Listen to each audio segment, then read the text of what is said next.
There's something primal about barbecue. It speaks to our deepest instincts, our connection to fire and food.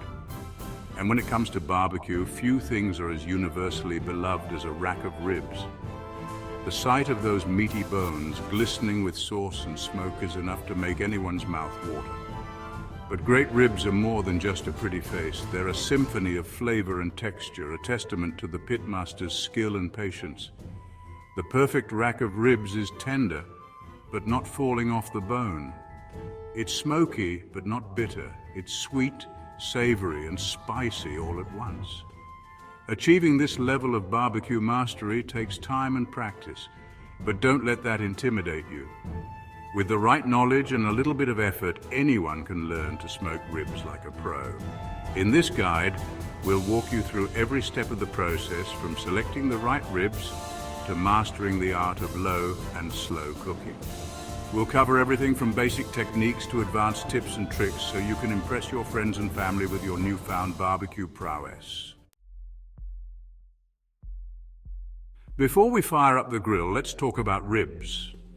Not all ribs are created equal. Each type has its own unique characteristics, so it's important to choose the right one for your barbecue needs. The most common types of ribs for barbecue are spare ribs, baby back ribs, and St. Louis ribs. Spare ribs are the largest and meatiest of the three. They come from the lower portion of the pig's rib cage and have a higher fat content, which keeps them moist during the long cooking process. Baby back ribs, as their name suggests, are shorter and more curved than spare ribs. They come from the top of the rib cage and have a higher meat-to-bone ratio. They're also leaner than spare ribs, which means they cook faster, but can dry out more easily. St. Louis ribs are essentially spare ribs with the rib tips removed. This gives them a more uniform shape, which makes them easier to grill. When selecting ribs, look for a rack that is well marbled with fat. The fat will render during cooking, keeping the ribs moist and flavorful. The ribs should also have a bright pink color and a fresh smell. Now that you've chosen your ribs, it's time to get them ready for the grill. Proper preparation is essential for achieving tender, flavorful ribs. Start by rinsing the ribs under cold water and patting them dry with paper towels. Next, you'll want to remove the membrane on the back of the ribs. This thin layer of tissue can prevent the ribs from absorbing flavor and can also make them tough. To remove the membrane, slide a thin knife or butter knife under the membrane at one end of the rack. Loosen the membrane enough to grab it with a paper towel. Grip the membrane firmly and pull it off in one piece. Once the membrane is removed, it's time to season the ribs. A dry rub is a classic way to add flavor to ribs. You can use a store-bought rub or make your own by combining your favorite spices. When applying the rub, be generous. Coat the ribs evenly on all sides, pressing the rub into the meat. You can also add a light coating of yellow mustard or hot sauce to the ribs before applying the rub. This will help the rub adhere to the meat and create a flavorful crust. For an extra layer of tenderness, consider pre-cooking your ribs before grilling. This can be done by steaming, boiling, or baking the ribs for a short period of time. Pre-cooking helps to break down the tough connective tissues in the ribs, resulting in a more tender finished product. Section 4, the low and slow approach, temperature and time guidelines for ribs. The key to perfect barbecue ribs is low and slow cooking. This means cooking the ribs over low heat for an extended period of time. This allows the fat to render slowly, basting the meat from within and creating a succulent, flavorful result. The ideal temperature for smoking ribs is between 225 degrees Fahrenheit and 250 degrees Fahrenheit, 107 degrees Celsius and 121 degrees Celsius. At this temperature, the ribs will cook slowly and evenly, resulting in tender, juicy meat. Cooking times will vary depending on the type of ribs you're using and the size of the rack. As a general rule of thumb, spare ribs will take about 5 to 6 hours to cook. Baby back ribs will take about 4 to 5 hours, and St. Louis ribs will take about 3 to 4 hours. It's important to note that these are just estimates. The best way to determine if your ribs are cooked is to use a meat thermometer. Insert the thermometer into the thickest part of the meat, avoiding the bone.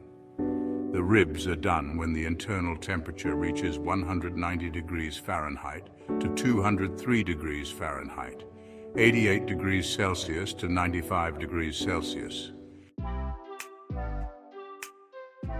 Section 5, Mastering the Flames. Grilling techniques for charcoal and gas grills. Now that we've covered the basics of rib selection and preparation, let's talk about grilling techniques.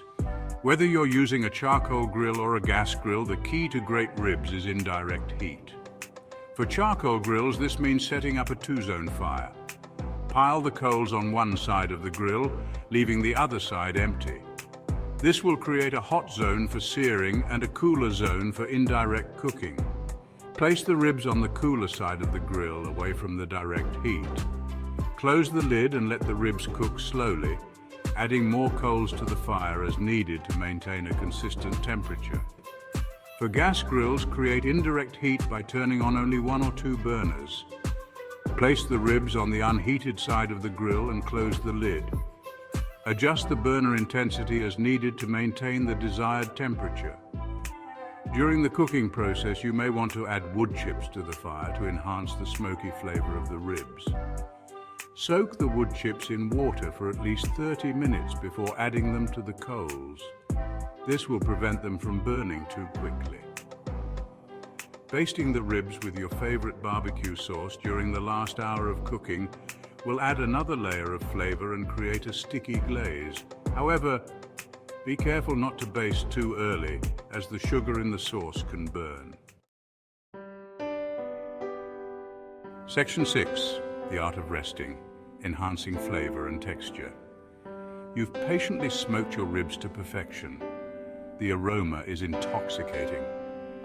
But before you dig in, there's one crucial step left: resting. Resting meat after cooking is essential for allowing the juices to redistribute throughout the muscle fibers. This results in a more tender and flavorful finished product. To rest your ribs, remove them from the grill and place them on a cutting board or platter. Tent loosely with aluminum foil and let them rest for at least 15 minutes or up to 30 minutes. During this time, the internal temperature of the ribs will continue to rise slightly, ensuring that they are cooked through to perfection. The resting period also allows the flavors to meld and develop further. Section 7. Embrace the journey, experiment, and enjoy your BBQ ribs. Congratulations! You've now embarked on the rewarding journey of mastering barbecue ribs. From selecting the perfect rack to executing the low and slow cooking process, you've gained the knowledge and skills to impress even the most discerning barbecue enthusiast. But remember, barbecue is an art, not a science.